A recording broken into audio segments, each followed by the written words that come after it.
Well hello guys, आज है हमारी एंट्रेंस की क्लास नंबर 5। तो चलिए शुरू करते हैं। हमारा पहला वर्ड है डिसेबल्ड।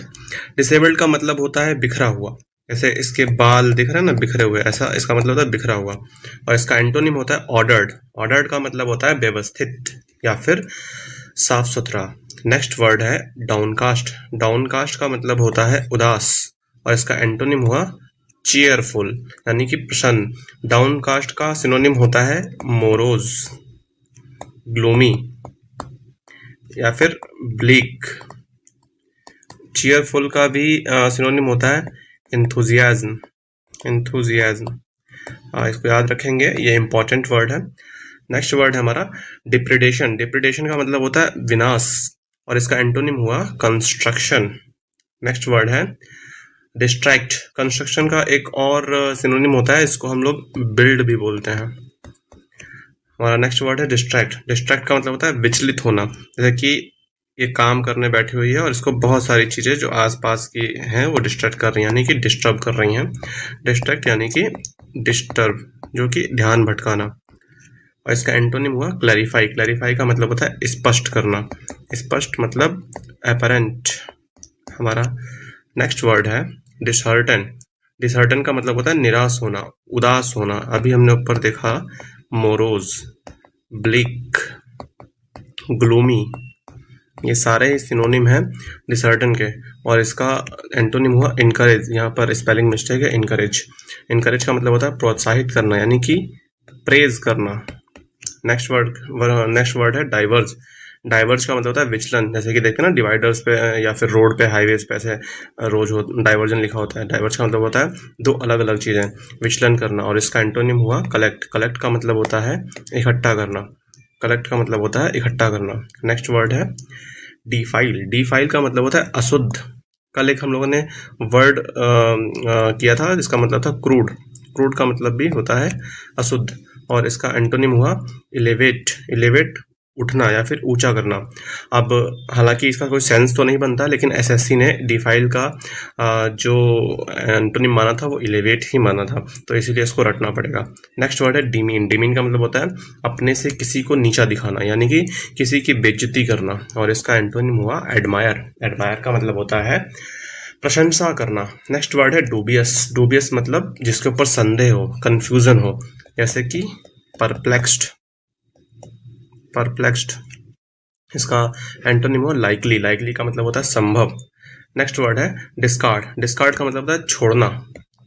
डेजर्ट। डेजर्ट का मतलब होता है छोड़ना।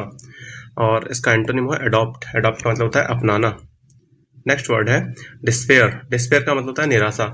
फिर से ये वही ग्लूमी, मोरोज 3 बार बता दिया है, तो इसको याद रखेंगे। ये काफ़ी ही इंपॉर्टेंट वर्ड है निराशा से रिलेटेड। और इसका एंटोनिम हुआ होप। होप का मतलब होता है आशा। नेक्स्ट वर्ड है डिनाउंस। डिनाउंस का मतलब होता है निंदा करना यानी कि सेंसर।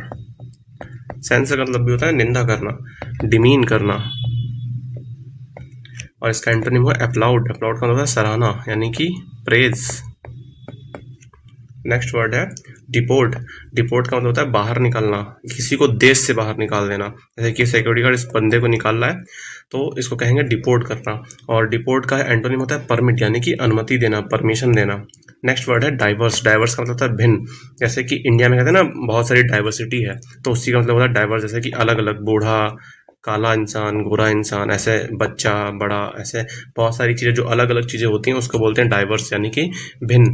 और इसका एंटोनिम हुआ आइडेंटिकल। आइडेंटिकल का मतलब होता है एक जैसा, सेम।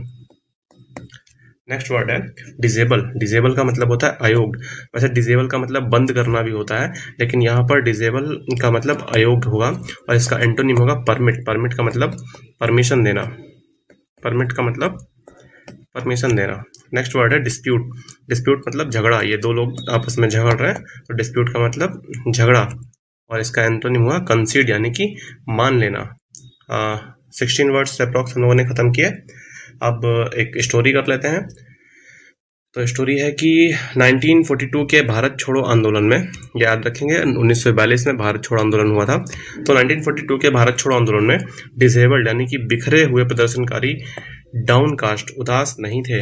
भारी डिप्रेडेशन, विनाश के बावजूद ब्रिटिश सरकार ने उन्हें डिस्ट्रैक्ट यानी कि विचलित या डिसहर्टन निराश नहीं कर सकी। प्रदर्शनकारी डाइवर्ज अलग अलग रास्तों से आए पर एक हो गए।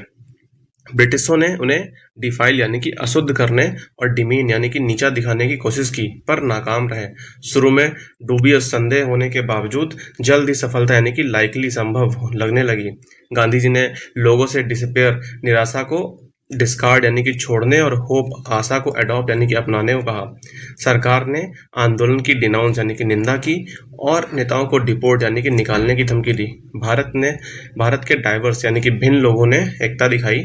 ब्रिटिशों की इस कोशिशें उन्हें डिसेबल यानी कि अयोग्य नहीं कर पाई। कई डिस्प्यूट झगड़े हुए पर अंत में सरकार को कंसीड मानना पड़ा। इस स्टोरी के थ्रू हमने सारे वर्ड्स का रिवीजन किया। अब हमारा नेक्स्ट सेगमेंट है ईडियम्स का। अब हम 5 ईडियम्स कवर करेंगे। तो पहला ईडियम है to go through fire and water. To go through fire and water इसका मतलब होता है to face any difficulty. To go through fire and water पढ़ के लग रहा है कि पानी और आग से जाना, तो इसका मतलब होता है टू फेस एनी डिफिकल्टी। इसका मतलब है किसी भी परेशानी का सामना करना, किसी भी परेशानी का सामना करना। नेक्स्ट हमारा इडियम है turn out to be. Turn out to be का मतलब होता है to be found to be. To be found to be इसका मतलब होता है साबित होना। नेक्स्ट इडियम है फ्रिंज बेनिफिट। फ्रिंज बेनिफिट का मतलब होता है कोई एडिशनल बेनिफिट, यानी कि जो आपकी, मान लो कहीं आप जॉब करते हैं, जो आपकी सैलरी है उसके अलावा जो आप एक्स्ट्रा कमाते हैं उसको बोलते हैं an additional benefit apart from salary. वेतन के अलावा मिलने वाला लाभ। हमारा नेक्स्ट इडियम है बीट हॉलो। बीट हॉलो का मतलब होता है काफ़ी आसानी से जो चीज़ पराजित हो जाए, यानी कि टू बीट थॉरली एंड कन्विंसली।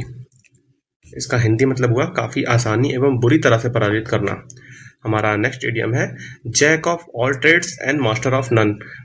होता है ना गांव में, ऐसा इंसान कहता है कि हम ये भी कर लेते हैं वो भी कर लेते हैं, यानी कि बहुत सारे काम आते हो लेकिन किसी एक चीज़ में एकदम परफेक्ट ना हो, उसका मतलब होता है jack of all trades and master of none. A person who knows many different kinds of work but is a master of none, यानी कि जो आदमी किसी भी काम में निपुण ना हो लेकिन सभी कार्यों की जानकारी रखता हो, उसको कहते हैं jack of all trades and master of none.